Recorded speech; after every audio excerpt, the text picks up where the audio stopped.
Hello दोस्तों, मैं आदर्श स्वागत करता हूं आप सभी का एक बार फिर से आपके अपने YouTube चैनल लर्न मैथ में। तो दोस्तों, हम पढ़ रहे थे मैट्रिक्स और हमने लास्ट टाइम मैट्रिक्स में कंप्लीट किया था मैट्रिक्स एनसीईआरटी 3.2 तक, और जहां हमने पढ़ा था ऑपरेशन ऑफ मैट्रिक्स के बारे में। आज जो हमारा टॉपिक है आपको दिख रहा है यहाँ पर, आज हम बात करेंगे transpose of A matrix. Transpose of A matrix यानी कि हिंदी में कहें तो आव्यूह का परिवर्त। आज जिसकी बात हम करेंगे वो क्या है हमारा topic, transpose of A matrix, जो है एनसीईआरटी 3.3 के। हम थोड़ा सा इसे थ्योरी समझेंगे कि what is transpose of A matrix कि आव्यूह का परिवर्त होता क्या है, और इसके बाद हम अपने क्वेश्चन पर आगे बढ़ेंगे। चलिए देर ना करते हुए हम समझते हैं कि ट्रांसपोज ऑफ ए मैट्रिक्स होता क्या है, what is transpose of A matrix. तो चलिए देखते हैं ट्रांसपोज ऑफ ए मैट्रिक्स। अगर हम बात करें हिंदी में ट्रांसपोज, अगर हम बात करें ट्रांसपोज ऑफ ए मैट्रिक्स, तो इसकी हिंदी क्या होती है, इसकी हिंदी होती है आव्यूह का परिवर्त।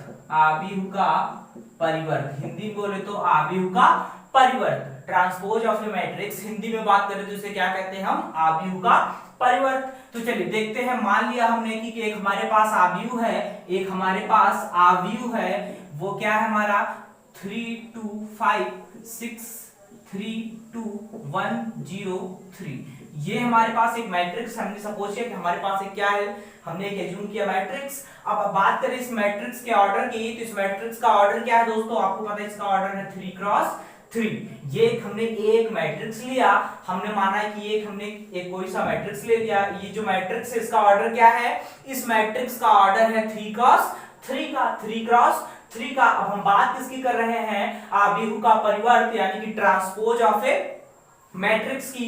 तो ट्रांसपोज ऑफ ए मैट्रिक्स होता क्या है, सबसे पहले अगर हम जानने की कोशिश करें कि what is transpose of A matrix, आव्यूह का परिवर्त होता क्या है। तो आव्यूह का परिवर्त एक बहुत ही छोटी सी बात है, इसमें कुछ नहीं समझना। क्या है आव्यूह का परिवर्त, जब हम किसी आव्यूह की सभी रो को या तो कॉलम में चेंज कर दें या सभी कॉलम को या तो रो में चेंज कर दें, तो जो हमारा जिस मैट्रिक्स के साथ ये करते हैं, जो रिजल्टेंट हमें मिलता है, उसे मूल मैट्रिक्स का क्या कहते हैं, ट्रांसपोज। उसे मूल मैट्रिक्स का क्या कहते हैं, परिवर्त। यानी कि कहने का मतलब है सभी रो को या तो कॉलम में चेंज कर दे या तो सभी कॉलम को रो में चेंज कर दे, तत्पश्चात हमें जो मैट्रिक्स मिलता है वो मूल मैट्रिक्स का क्या कहा जाता है, ट्रांसपोज कहा जाता है, परिवर्त कहा जाता है। उदाहरण के लिए हमने एक मैट्रिक्स लिया, अब हम बात करें इसका, अगर इसके ट्रांसपोज की बात करें तो इसे हम डिनोट किस तरीके से करते हैं। ये तो एक मैट्रिक्स है, लेकिन दोस्तों जब हम इसका ट्रांसपोज करेंगे तो इसके ट्रांसपोज को हम डिनोट करेंगे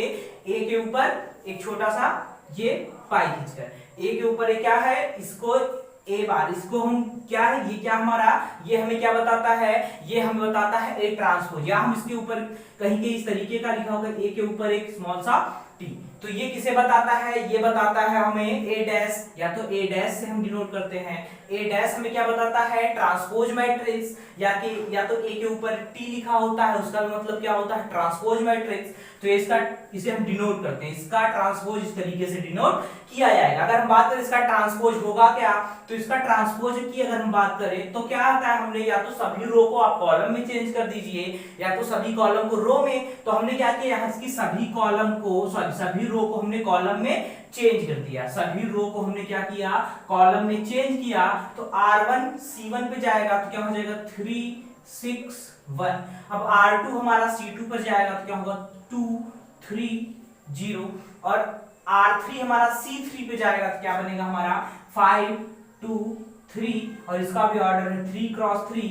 और ये क्या है, ये मूल मैट्रिक्स का ट्रांसपोज है। ये मूल मैट्रिक्स का क्या है दोस्तों, ट्रांसपोज। तो यहाँ हमने क्या किया था, रो को हमने चेंज किया था कॉलम में। अब हमने बताया कि कॉलम को भी आप रो में चेंज कर सकते हैं, तो वो भी ट्रांसपोज मैट्रिक्स ही होगा। तो अगर हम अब कॉलम को रो में चेंज करना चाहें तो किस तरीके से हम कर सकते हैं, तो यहां से ए डैश होगा हमारा, क्या हो जाएगा, C1 चेंज होगा R1 में तो 3 2 5, C2 चेंज होगा R2 में तो 6 3 2, और C3 चेंज होगा R3 में तो 1 0 3। तो देख सकते हैं, चाहे रो को कॉलम में चेंज कर लें चाहे कॉलम को रो में चेंज कर लें, जो हमें ट्रांसपोज मैट्रिक्स मिलता है वो सेम ही होता है। देखते हैं 3 2 5 6 3 2 1 0 3। तो ये आप स्वतंत्र है, ये आपके ऊपर डिपेंड करता है, आप रो को कॉलम में चेंज करते हैं कि कॉलम को रो में चेंज करते हैं, तो ये आपके ऊपर डिपेंड करता है। रही बात ट्रांसपोज टू डिनोट किससे करते हैं, तो ए डैश। ए डैश क्या बताता है, जो ए मैट्रिक्स है उसके ट्रांसपोज को हम डिनोट करते हैं ए डैश से, और या तो कहीं कहीं इसको हम इस तरीके से भी डिनोट करते हैं, पर ज्यादातर हमें यही मिलता है। तो ये हो गया इसका प्रदर्शित हम किस तरीके से करते हैं, और हमने समझ लिया कि उसका परिवर्त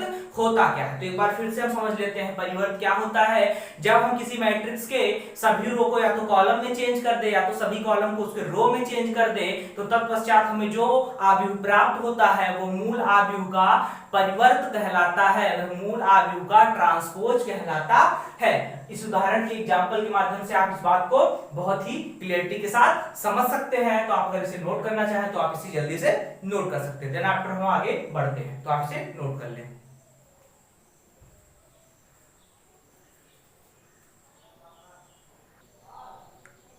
चलिए, उम्मीद करते हैं आपने इसे नोट कर लिया होगा। एग्जांपल के लिए अगर हम एक और एग्जांपल लेके इस बात को समझने की कोशिश करें, तो चलिए देखते हैं क्या हो सकता है यहाँ पर। तो हमने एक मैट्रिक्स लिया अपना, हमने एक मैट्रिक्स लिया A, और ये है क्या हमारा मैट्रिक्स 3 4 6 2 9 3 1 1 2। ये क्या है हमारा दोस्तों, एक मैट्रिक्स है। इसका ऑर्डर क्या है 3 क्रॉस 3 का। अब हम बात करें इसके ट्रांसपोज की, तो इसको ट्रांसपोज को हम डिनोट करते हैं ए डैश से। तो ए डैश होगा क्या, अब आप स्वतंत्र हैं, चाहे रो को कॉलम में चेंज कर ले, चाहे कॉलम को रो में चेंज कर ले, जो हमें मिलेगा वही क्या होगा, इस मैट्रिक्स का ट्रांसपोज होगा। तो यहां हमने क्या किया, कॉलम को रो में चेंज किया, तो 3 2 1 4 9 1 और 6 3 2, 3 2 1 4 9 1 6 3 2। इसका ऑर्डर भी 3 क्रॉस 3 का, और ये मूल मैट्रिक्स का क्या है, ट्रांसपोज है। तो ये एक बहुत ही छोटी सी बात थी, उम्मीद करते हैं आपको बात जरूर समझ में आई होगी। तो चलिए, अब ये हो गया हमारा ट्रांसपोज मैट्रिक्स। अब हम बात कर लेते हैं इसके कुछ प्रॉपर्टी के बारे में। अब दोस्तों हम बात कर लेते हैं इसकी कुछ प्रॉपर्टी के बारे में। तो लिखेंगे यहां पर properties of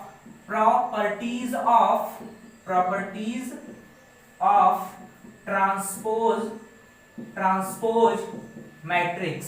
properties of transpose matrix, परिवर्त आव्यूह के गुणधर्म, परिवर्त आव्यूह के गुणधर्म। सबसे पहले अगर बात करें ए, हमने मान लिया हमारे पास एक ए जो था वो क्या था, मैट्रिक्स। तो इसका जो ट्रांसपोज किया हमने, इसका ट्रांसपोज क्या आया, ए डैश। अगर हम दोस्तों इसके ट्रांसपोज का भी ट्रांसपोज कर दें, तो जो रिजल्टेंट हमें मिलता है वो हमारा मूल मैट्रिक्स मिलेगा। यानी कि ए ट्रांसपोज का ट्रांसपोज करने पर रिजल्टेंट हमें क्या मिलेगा, हमेशा वही हमारा मैट्रिक्स हमें मिलेगा। तो इस बात को हम समझेंगे। क्या होगा कि यदि कोई एक, हमने मान लिया सबसे पहले हमारे पास ए क्या है, मैट्रिक्स है, तो जब हम इसका करेंगे क्या, इसका अगर हम कर दें परिवर्त, तो परिवर्त इसका क्या होगा, ए डैश। अगर दोस्तों अब हम इसके परिवर्त का भी परिवर्त कर दे, तो जो रिजल्टेंट हमें मिलेगा वो हमारा क्या होगा, मूल मैट्रिक्स, मूल आव्यूह ही होगा। तो ये बात समझने की है कि ए डैश का डैश बराबर होगा ए के। दूसरी बात अगर हम यहां समझ लें कि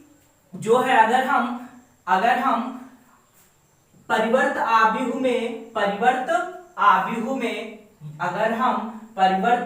में या इस तरीके से अगर समझ लें कि हमने क्या किया, के ए, इसका परिवर्त कर दिया कि परिवर्त आव्यूह में हमने के से क्या की, के क्या है, अदिश है। तो इससे हमने क्या की, परिवर्त आव्यूह में अगर हमने गुणा की, तो रिजल्टेंट जो हमें मिलता है वो क्या होगा, के ए डैश, के ए डैश। तो ये बात समझने की है, यदि परिवर्त आव्यूह ट्रांसपोज मैट्रिक्स के सभी एलिमेंट में किसी अचर से हमने गुणा की, तो जो रिजल्टेंट होगा वो अचर तो होगा ही, साथ ही ए ट्रांसपोज क्या हो जाएगा, हमारा रिजल्टेंट। तो दूसरी बात ये भी आपको क्या करना है, याद में रखना है। तीसरी बात, अगर हमारे पास अब दो मैट्रिक्स हो, एक मैट्रिक्स हमारा ए है तथा दूसरा मैट्रिक्स हमारा बी है। एक मैट्रिक्स हमारे पास ए है और दूसरा मैट्रिक्स हमारे पास बी है, और हमने क्या किया, इन दोनों मैट्रिक्स को आपस में क्या कर दिया, जोड़ दिया। देन आफ्टर हमने इसका क्या कर दिया, परिवर्त कर दिया। तो इसका परिवर्त करने पर जो रिजल्टेंट होता है वो बराबर होता है इनके अलग अलग परिवर्तों के योग के। तीसरी बात हमें ये भी क्या करनी है, याद रखनी है कि हमारे पास दो मैट्रिक्स हैं, एक है मैट्रिक्स ए और दूसरा है मैट्रिक्स बी। हमने दोनों मैट्रिक्स को आपस में क्या किया, जोड़ दिया। देन आफ्टर हमने इसका परिवर्त ट्रांसपोज ज्ञात किया। तो जो हम इसका ट्रांसपोज ज्ञात करेंगे वो बराबर होगा दोनों आव्यूहों के परिवर्तों के योग के। तो तीसरी बात ये भी आपको याद रखनी है। और लास्ट चौथी बात है वो क्या है कि अगर हमारे पास दो मैट्रिक्स हैं, सेम वही बात, हमारे पास दो मैट्रिक्स हैं ए और बी। हमने क्या किया, इनकी आपस में गुणा की, ए की बी में क्या की हमने गुणा की, और देन आफ्टर हमने इसका निकाल दिया ट्रांसपोज। तो जो रिजल्टेंट आता है वो बराबर होगा मैट्रिक्स बी के ट्रांसपोज की मैट्रिक्स ए के ट्रांसपोज के साथ गुणा करने पर जो रिजल्टेंट मिलेगा वो जब हम ए बी की गुणा करके ट्रांसपोज निकालेंगे तो दोनों रिजल्टेंट आपस में क्या होंगे दोस्तों, दोनों रिजल्टेंट आपस में बराबर होंगे। तो ये थी प्रॉपर्टीज ऑफ ट्रांसपोज मैट्रिक्स, परिवर्त आव्यूह के गुणधर्म। यहाँ 4 पॉइंट हैं, वो हमें क्या करने हैं, याद रखने हैं। तो उम्मीद करते हैं आपको बातें समझ में आई होंगी, तो आप इसे ध्यान से नोट कर लेंगे। देन आफ्टर हम बढ़ते हैं आगे, तो आप इसे एक बार जल्दी से नोट कर लें।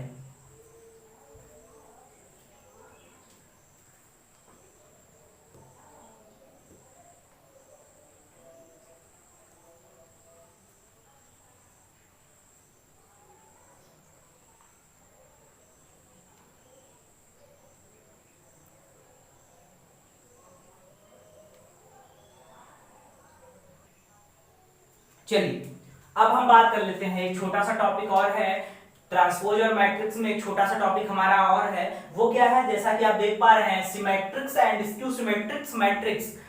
सिमेट्रिक्स एंड स्क्यू सिमेट्रिक्स मैट्रिक्स, यानी कि हिंदी में बात करें तो सममित तथा विषम सममित आव्यूह। एक छोटा सा टॉपिक है जो रिलेटेड है किससे, ट्रांसपोज मैट्रिक्स से ये रिलेटेड है, तो इसकी भी बात हमें साथ ही साथ करनी पड़ेगी। तो सिमेट्रिक्स एंड स्क्यू सिमेट्रिक्स मैट्रिक्स, सिमेट्रिक्स यानी कि सममित तथा विषम सममित आव्यूह, सिमेट्रिक्स मैट्रिक्स यानी कि सममित आव्यूह, स्क्यू मैट्रिक्स सममित मैट्रिक्स, सिमेट्रिक मैट्रिक्स यानी कि विषम सममित आव्यूह। तो साथ ही साथ अगर हम बात करें कि हमारा सममित आव्यूह क्या है और विषम सममित आव्यूह क्या है, तो ध्यान से सुनेंगे। सबसे पहले सममित आव्यूह के बारे में, सबसे पहले हम बात करेंगे सममित आव्यूह के बारे में। तो सममित आव्यूह क्या होता है हमारा, अब तक हमने पढ़ा ट्रांसपोज, ट्रांसपोज के बारे में हमने जाना कि रो को या तो कॉलम में सभी या तो सभी कॉलम को रो में चेंज करने पर जो मैट्रिक्स मिलता है वो मूल मैट्रिक्स का क्या कहलाता है, ट्रांसपोज कहलाता है।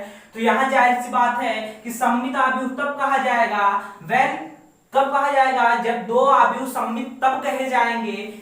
किसी भी आव्यूह को हम सममित तब कहेंगे कि जब उसका मूल मैट्रिक्स और ट्रांसपोज मैट्रिक्स दोनों आपस में क्या हो, इक्वल हो। यानी कि ट्रांसपोज और मूल मैट्रिक्स दोनों आपस में जब उसके इक्वल होंगे तो इन मैट्रिक्स को क्या कहा जाएगा, इसे तो हम दोस्तों कहेंगे सममित आव्यूह। या इस तरीके से कि A डैश इक्वल हो किसके, A के, तो इस मैट्रिक्स को क्या कहेंगे, सममित आव्यूह। यानी कि हमारे पास कोई आव्यूह है A और हमने जब उसके सभी रो को या तो उस कॉलम में चेंज किया या सभी कॉलम को रो में चेंज किया, तो देन आफ्टर जो हमें रिजल्टेंट मिलता है वो मूल मैट्रिक्स के इक्वल है, तो उस आव्यूह को हम क्या कहेंगे, सिमेट्रिक्स मैट्रिक्स यानी कि सममित आव्यूह। जाहिर बात कर ले विषम सममित आव्यूह की, कि जब किसी आव्यूह का ट्रांसपोज उसके मतलब जब किसी, यानी कि A डैश इक्वल हो माइनस A के, A डैश इक्वल हो माइनस A के, तो इस तरीके के आव्यूह को हम कहते हैं विषम सममित आव्यूह। अब जाहिर सी बात है कि यदि हमारे पास एक मैट्रिक्स है A, हमने उसका ट्रांसपोज ज्ञात किया, तो देन आफ्टर हमें जो रिजल्टेंट मिलता है, हमने देखा कि मूल मैट्रिक्स के ये तो समान है पर इसका चिन्ह क्या है, विपरीत है। इसका चिन्ह क्या है, विपरीत है। तो इस प्रकार के आव्यूह को हम क्या कहेंगे, इस प्रकार के आव्यूह को दोस्तों हम कहेंगे विषम सममित आव्यूह। तो आपको याद रखना है कि जब A इक्वल हो A डैश के तो सममित, A डैश सॉरी जब A डैश इक्वल हो A के तो सममित, और जब A डैश इक्वल हो माइनस A के तो इसे क्या कहते हैं, विषम सममित या स्क्यू सिमेट्रिक्स मैट्रिक्स, या इसे कहते हैं सिमेट्रिक्स मैट्रिक्स। अब इन पे जो बचे क्वेश्चन है उन्हें हम डिस्कस करेंगे एक्सरसाइज में, देन आफ्टर ये कांसेप्ट हमारा क्लियर होता है। तो अब ये रही बेसिक सी बात, थ्योरेटिकल बातें थी। अब हम बात करेंगे क्वेश्चन की। अब हम स्टार्ट करेंगे 3.3 में, जो ट्रांसपोज सिमेट्रिक्स और स्क्यू सिमेट्रिक्स के क्वेश्चन है उन्हें हम डिस्कस करेंगे। तो सबसे पहले समझना था हमें, सममित हमने जान लिया, विषम सममित जान लिया, ट्रांसपोज के बारे में जान लिया। देन आफ्टर अब हम प्रोसीड करेंगे क्वेश्चन के बारे में। तो हम डिस्कस करते हैं इस पर डिपेंड क्वेश्चनों को, सममित पर डिपेंड क्वेश्चंस, विषम सममित, ट्रांसपोज, सब पर क्वेश्चनों को हम सॉल्व करते हैं। जाहिर सी बात है सममित क्या होगा कि ट्रांसपोज क्या हो, मूल मैट्रिक्स के बराबर हो तो सममित, और ट्रांसपोज क्या हो, मूल आव्यूह के विपरीत चिन्ह के बराबर हो तो उसे क्या कहते हैं, विषम सममित आव्यूह। छोटी सी बात है, अगर आप इसे लिखना चाहते हैं तो लिख ले। देन आफ्टर हम प्रोसीड करते हैं इन पर बेस्ड क्वेश्चनों को, यानी कि एनसीईआरटी 3.3 के क्वेश्चन को। तो चलिए जल्दी से आप इसे लिख लें, फिर हम आगे स्टार्ट करते हैं।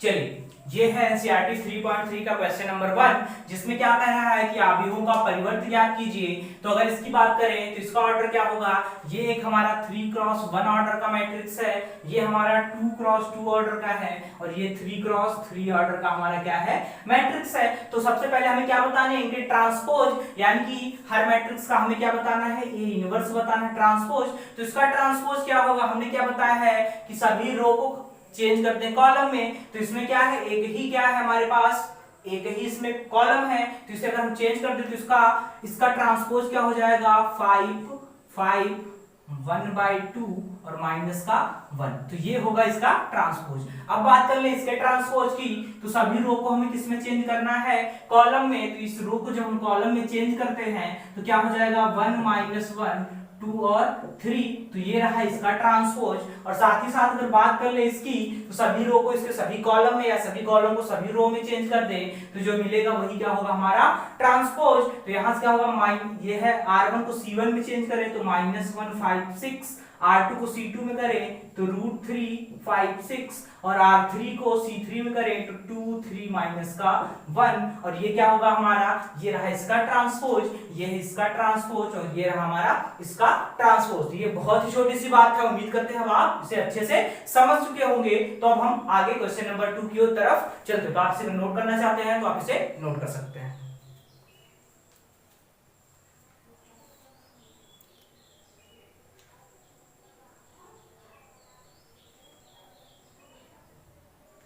चलिए, ये है क्वेश्चन नंबर 2।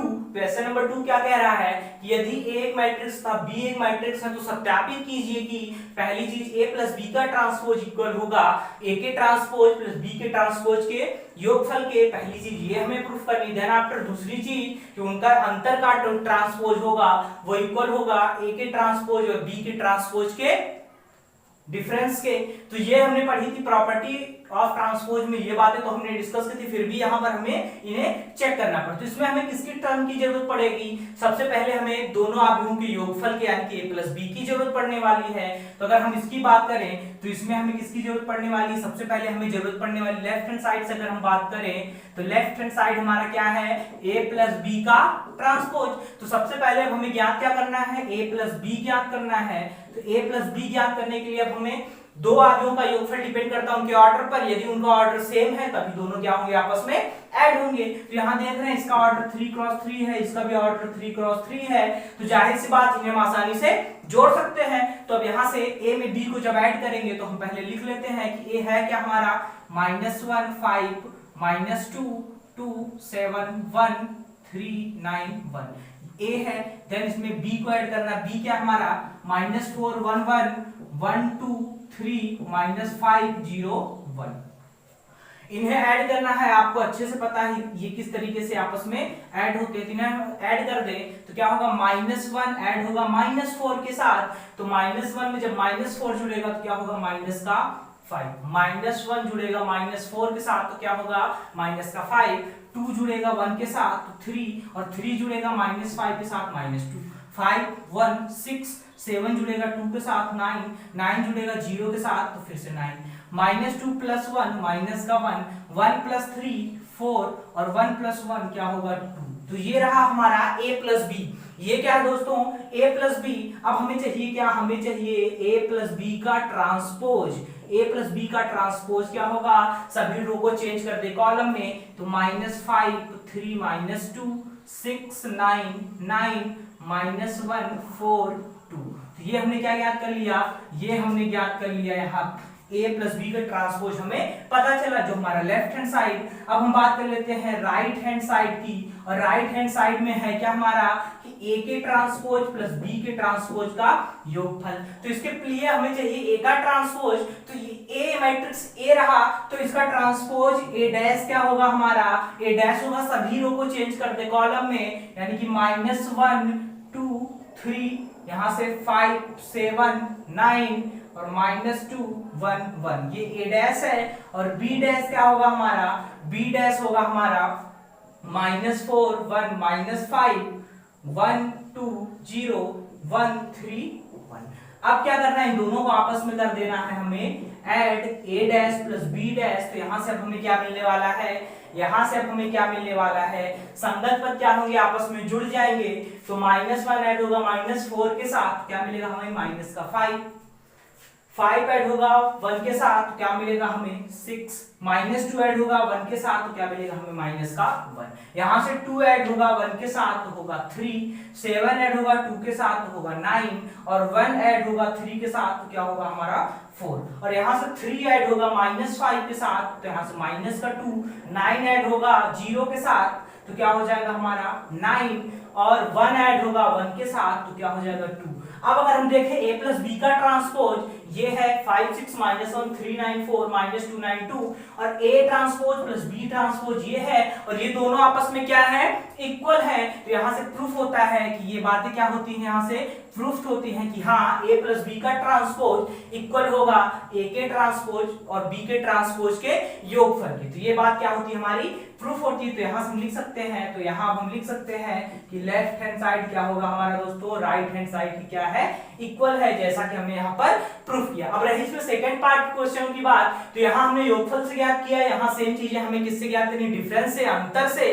तो अगर ये बात आपको समझ में आई तो ये बात आप आसानी से निकाल सकते हैं। तो आप इसे नोट करके इसे खुद से क्या करेंगे, सॉल्व करेंगे। तो चलिए आप इसे जल्दी से नोट कर लें। ये क्या है हमारा 0,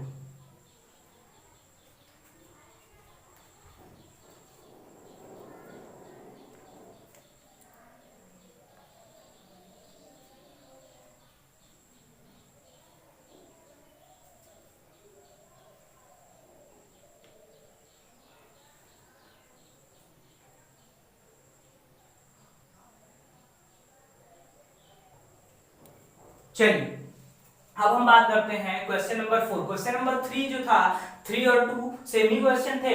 तो अब बात करते हैं क्वेश्चन नंबर 4 की।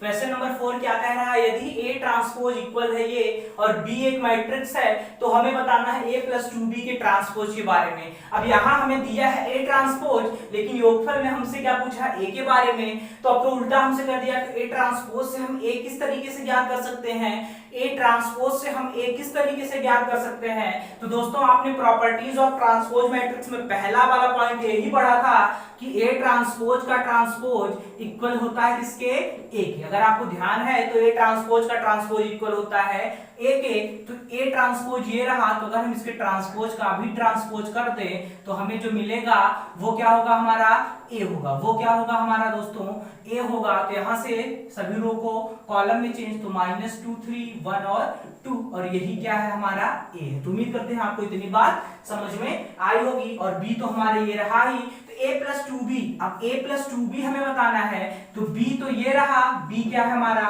-1 0 1 और 2। तो हमें इसमें 2 से क्या करनी है, गुणा। तो यहां से होगा -2 0 2 और 4, तो ये हो गया 2B।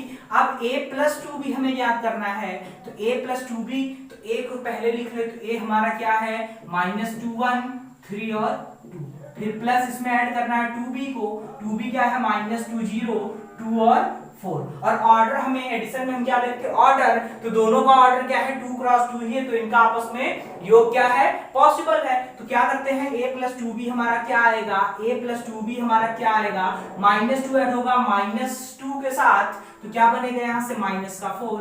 1 ऐड होगा 0 के साथ तो बनेगा 1, 3 ऐड होगा 2 के साथ तो बनेगा 5, और 2 ऐड होगा 4 के साथ तो क्या बनेगा हमारा 6। तो ये क्या मिला हमें, A प्लस 2B, लेकिन हमें बताना क्या है A प्लस 2B ट्रांसपोज।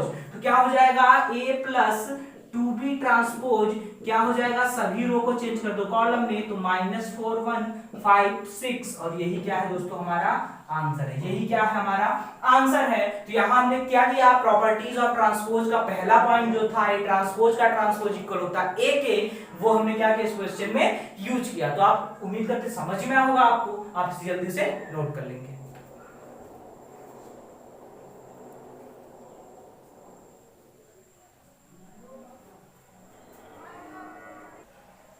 चलिए बात करते हैं क्वेश्चन नंबर 5। क्वेश्चन नंबर 5 क्या कह रहा है दोस्तों हमसे, क्वेश्चन नंबर 5, ए तथा बी आव्यूह के लिए सत्यापित करें, ए तथा बी आव्यूह के लिए सत्यापित करें कि ए बी का ट्रांसपोज इक्वल होगा बी ट्रांसपोज ए ट्रांसपोज के। यहां हमसे दो क्वेश्चन पूछा है, पहला यहां पर हम डिस्कस करेंगे, तो दूसरा आपको प्रैक्टिस के लिए खुद से सॉल्व करना है। तो पहले क्वेश्चन में कहा है कि मैट्रिक्स ए ये रहा, मैट्रिक्स ए का ऑर्डर अगर बात करें तो उसका ऑर्डर क्या है 3 क्रॉस 1 का, और मैट्रिक्स बी का ऑर्डर है 1 क्रॉस 3 का। तो इसके लिए हमें प्रूफ करना है कि ए बी ट्रांसपोज इक्वल होगा बी ट्रांसपोज ए ट्रांसपोज के। तो ये हमने प्रॉपर्टीज ऑफ ट्रांसपोज में हमने ये बातें जानी थी कि हाँ ये चीजें तो इक्वल होती हैं, पर इसके लिए बातें इक्वल हैं या नहीं है, तो इसके क्या करेंगे, इसके लिए हम इसे सॉल्व करेंगे। तो सबसे पहले हमें करना पड़ेगा क्या, लेफ्ट हैंड साइड की अगर हम बात करें तो लेफ्ट हैंड साइड है हमारा ए बी ट्रांसपोज, यानी कि सबसे पहले हमें ए की क्या करनी पड़ेगी, बी में गुणा। अब ए की बी में मल्टीप्लिकेशन ऑफ मैट्रिक्स डिपेंड किस पे करता था, ऑर्डर पे, और उसके लिए हमने बताया था कि इनका गुणा तभी पॉसिबल होगा यदि पहले वाले मैट्रिक्स में नंबर ऑफ रो इक्वल हो दूसरे मैट्रिक्स में नंबर ऑफ कॉलम के, और पहले मैट्रिक्स में नंबर ऑफ कॉलम इक्वल हो दूसरे मैट्रिक्स के नंबर ऑफ रो के। तो यहाँ नंबर ऑफ रो 3, यहाँ नंबर ऑफ कॉलम 3, यहाँ number of row number of column 1, यहाँ नंबर ऑफ रो 3। तो यहाँ क्या हो सकता है, इनका गुणा आपस में किया जा सकता है, इनका गुणा आपस में पॉसिबल है, हम कर सकते हैं। और जो रिजल्टेंट मिलता है वो क्या होगा, इसका 3 क्रॉस 3 का जो रिजल्टेंट मैट्रिक्स होगा हमारा, उसका ऑर्डर होगा 3 क्रॉस 3 का। तो सबसे पहले हमें ए की करनी है बी में गुणा, तो ए क्या है हमारा 1 -4 3, और इसकी गुणा किसमें करानी है, -1 2 1 में। तो अगर हम इसकी गुणा कर दे आपस में, इनकी अगर हम आपस में गुणा कर दे, तो ए बी हमें क्या मिलने वाला है, -1 2 1, यहां से होगा 4 -8 4 -8 और माइनस का 4, और फिर यहां से क्या मिलेगा, माइनस का 3 6 3। अब लेकिन हमें बताना क्या इसका ट्रांसपोज, तो ए बी का ट्रांसपोज क्या हो जाएगा, सभी रो को कॉलम में चेंज करेंगे, तो -1 2 1 4 -8 -4, और यहां से क्या होगा -3 6 3। ये है हमारा left hand side A B transpose. अब अगर हम साथ ही साथ बात कर ले बी RHS क्या है हमारा, RHS है हमारा बी ट्रांसपोज की गुणा करनी है ए ट्रांसपोज की। तो सबसे पहले हमें बी ट्रांसपोज की गुणा करानी है ए ट्रांसपोज के साथ। तो बी ट्रांसपोज होगा क्या, बी ट्रांसपोज होगा हमारा -1 2 1, और ए ट्रांसपोज होगा हमारा 1 -4 3। तो ये होगा।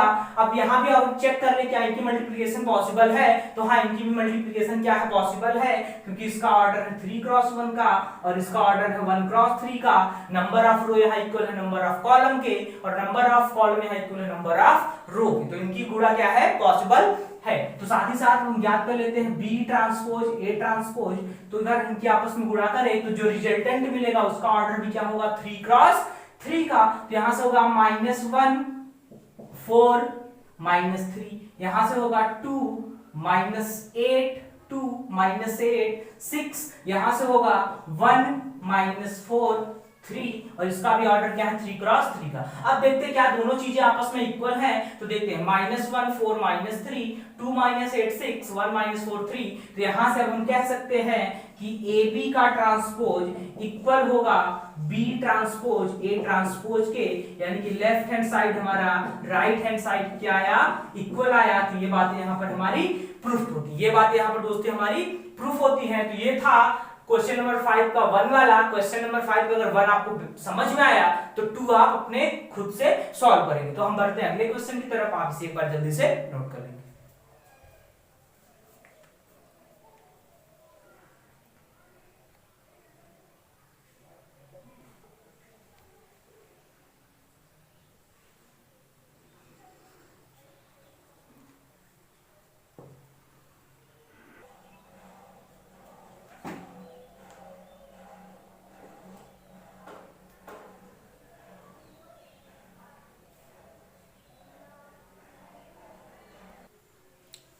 चलिए देखते हैं क्वेश्चन नंबर 6। क्वेश्चन नंबर 6 का फर्स्ट वाला क्वेश्चन क्या कह रहा है हमसे, यदि A बराबर एक मैट्रिक्स दिया हुआ है तो सत्यापित करें कि A transpose into A equal होगा I के। आपको I के बारे में पता है I क्या होता है, I is identity matrix, I is तत्समक आव्यूह। तत्समक आव्यूह हमने जाना था कि क्या होता है। अब यहाँ अगर 2 क्रॉस 2 का है तो जो तत्समक आव्यूह है वो हम किस ऑर्डर के तत्समक आव्यूह की बात कर रहे हैं, 2 क्रॉस 2 के। तो सबसे पहले अब हमें क्या करना है कि हम यहाँ से अगर लेफ्ट हैंड साइड लें तो लेफ्ट हैंड साइड से अगर हम क्वेश्चन को सॉल्व करना स्टार्ट करें तो A ट्रांसपोज की A में हमें क्या करानी है, गुणा, और बताना हमें कि जो रिजल्टेंट होगा वो 2 क्रॉस 2 का एक आइडेंटिटी मैट्रिक्स होगा। तो सबसे पहले जब हम इसे सॉल्व करेंगे तभी तो हमें पता चलेगा रिजल्टेंट हमारा क्या होने वाला है। तो A तो हमें पता है, लेकिन हमें जरूरत किसकी पड़ने वाली है, A ट्रांसपोज की। तो अगर हम यहाँ से बात कर लें तो A ट्रांसपोज हमारा क्या हो जाएगा, सभी रो को कॉलम में चेंज कर दें तो cos alpha sin alpha minus sin alpha cos alpha, ये क्या है दोस्तों, हमारा A ट्रांसपोज है। अब A ट्रांसपोज की गुणा करनी है A के साथ, तो यहां से हम देखें सबसे पहले लिखेंगे A ट्रांसपोज को, यानी कि cos alpha minus sin alpha, यहां से sin अल्फा फिर cos अल्फा। अब इसके साथ गुणा करनी है A की, A क्या है हमारा cos अल्फा sin अल्फा, और यहां से माइनस साइन अल्फा और cos अल्फा। अब बात करें क्या इनकी गुणा पॉसिबल है कि नहीं, तो इनका ऑर्डर तो सेम ही है 2 क्रॉस 2 का, तो इनकी गुणा क्या है, पॉसिबल है। तो यहां से देखें कि A ट्रांसपोज इनटू A हमारा क्या आएगा, इनकी गुणा करें तो cos स्क्वायर की होगी cos स्क्वायर, यहाँ cos की cos में होगी तो cos स्क्वायर अल्फा, फिर minus minus plus sine square alpha. फिर यहां से देख लें तो यहां से क्या होने वाला है हमारा, ये हो गया cos square alpha cos square alpha और फिर प्लस साइन स्क्वायर अल्फा। यहां से देख लें तो cos alpha into sine alpha, cos alpha into sine alpha, और फिर minus sine alpha into cos alpha. यहां से देख लें sine alpha into cos alpha, sine alpha into cos alpha, और फिर sine alpha sine alpha into cos alpha, और फिर minus sine alpha into cos alpha. और यहां से देखें साइन अल्फा का साइन अल्फा यानी कि साइन स्क्वायर अल्फा, और फिर यहां से प्लस कॉस स्क्वायर अल्फा। तो यहां से हमें मिला क्या दोस्तों, ये हमें पढ़ा था त्रिकोणमिति में, हमने ट्रिग्नोमेट्री में पढ़ा था कि sin square theta plus cos square theta is equal to 1, तो यहां हम लिख दिया है 1। और ये देखते हैं ये आपस में क्या हो जाएगा, कैंसिल, तो यहां से हमें क्या मिला 0, और ये भी कैंसिल हो रहा, तो यहां से भी हमें मिल रहा 0, और sin square alpha plus cos square alpha फिर से क्या हो गया हमारा 1। और ये क्या हमारा 2 क्रॉस 2 का एक क्या है, आइडेंटिटी मैट्रिक्स है। तो हाँ हम कह सकते हैं कि A ट्रांसपोज और A की मल्टीप्लिकेशन करने पर रिजल्टेंट जो हमें मिलेगा वो 2 क्रॉस 2 का एक क्या होगा, आइडेंटिटी मैट्रिक्स होगा। तो यहां से लिखा कि लेफ्ट हैंड साइड जो है हमारा राइट हैंड साइड की क्या है, इक्वल है। तो उम्मीद करते हैं आपको बात समझ में आई होगी। ये 6 का था ए पहला वाला क्वेश्चन, दूसरा वाला क्वेश्चन भी सेम इसी पैटर्न का है, इसी लॉजिक का है, तो उसे आप खुद से सॉल्व करेंगे। तो आप इसे एक बार जल्दी से नोट कर लेंगे।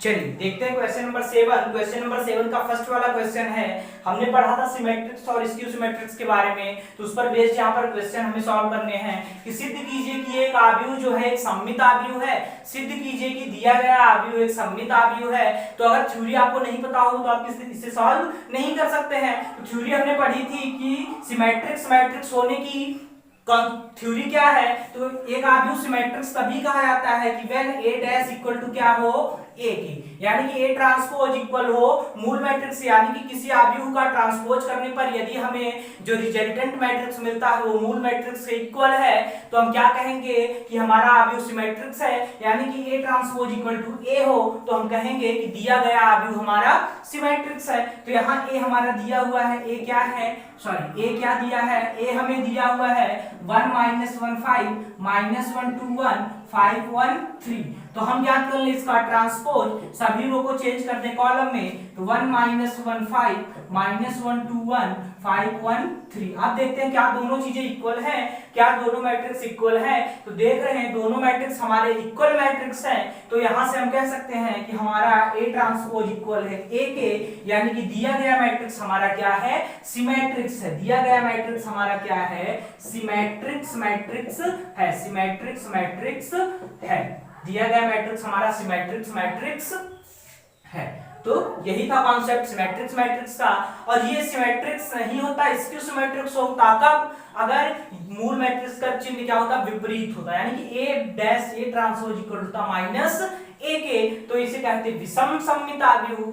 बाकी यहाँ A ट्रांसपोज इक्वल है A के, तो हमने इसे कहा सममित आव्यूह। तो ये छोटा सा था 7th का A वाला। 7th के B वाले में हमें क्या बताना है, 7th के B वाले में हमें बताना है क्या वो स्क्यू सिमेट्रिक्स है। तो अगर आपको कॉन्सेप्ट पता है तो आप इसे खुद से सॉल्व कर सकते हो, वरना उसे भी हम जल्दी से यहाँ डिस्कस कर लेते। तो आप इसे नोट करना चाहे तो नोट कर सकते हैं। तो देख लेते हैं साथ ही साथ जो इसका सेकंड वाला कहा है, सॉरी जो इसका सेकंड वाला कहा है, सेकंड वाला क्या कहा है, सेकंड में हमें बताना है, यानी कि 7th का जो सेकंड है उसमें हमें बताना है एक मैट्रिक्स दिया हुआ है हमारा A। मैट्रिक्स क्या दिया हुआ है, 0 1 -1 0 1 और 1 -1 0 ये है। और हमें बताना है कि क्या यह स्क्यू मैट्रिक्स है, क्या यह विषम सममित आव्यूह है। तो विषम सममित आव्यूह होने की कंडीशन क्या है कि A ट्रांसपोज इक्वल हो -A के, तभी से क्या कहेंगे, विषम सममित आव्यूह। तो हम सबसे पहले इसका ट्रांसपोज याद कर ले।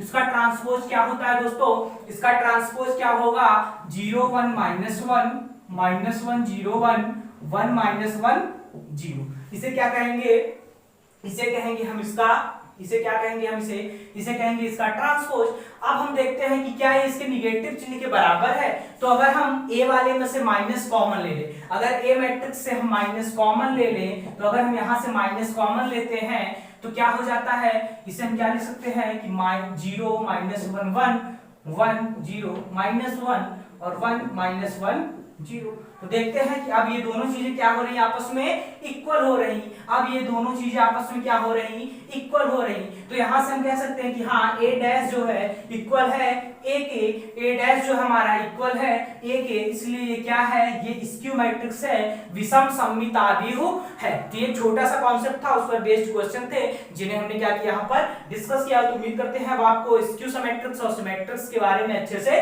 पता होगा, और ट्रांसपोज के बारे में तो आप अच्छे से जान ही चुके। तो आप इसे नोट करना चाहते हैं तो नोट कर ले, देन आफ्टर हम प्रोसीड करते हैं अपने नेक्स्ट क्वेश्चन की तरफ। तो आप इसे जल्दी से लिख लें।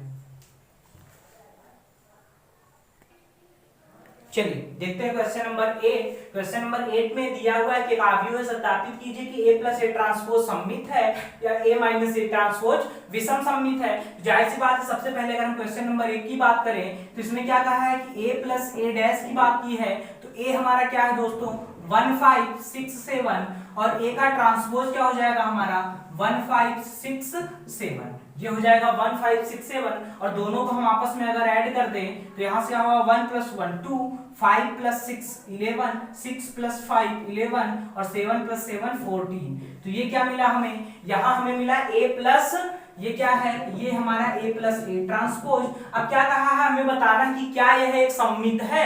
यह सममित कब होगा, कि जब यह और इसका ट्रांसपोज दोनों आपस में क्या हो, बराबर हो। तो अगर इसके ट्रांसपोज की बात कर ले कि A प्लस A ट्रांसपोज का ट्रांसपोज, तो क्या होगा, सभी रो को कॉलम में चेंज कर दें। तो यहां से हो जाएगा हमारा क्या होगा 2 11, और यहां से होगा हमारा 2 11 और 11 14। अब देखते हैं कि क्या ये दोनों चीजें आपस में इक्वल है, 2 11 11 14।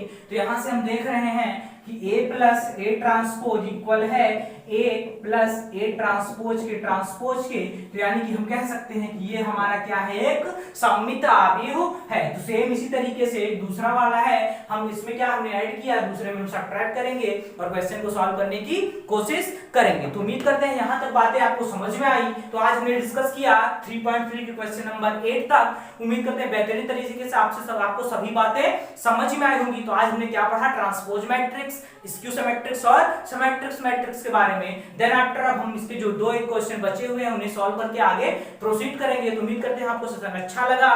तो अगर दोस्तों आपको सेशन अच्छा लगा तो चैनल को ज्यादा से ज्यादा शेयर कीजिए, सब्सक्राइब कीजिए और लाइक कीजिए। तो चलिए मिलते हैं आपसे अगली वीडियो में, तब तक के लिए जय हिंद जय भारत।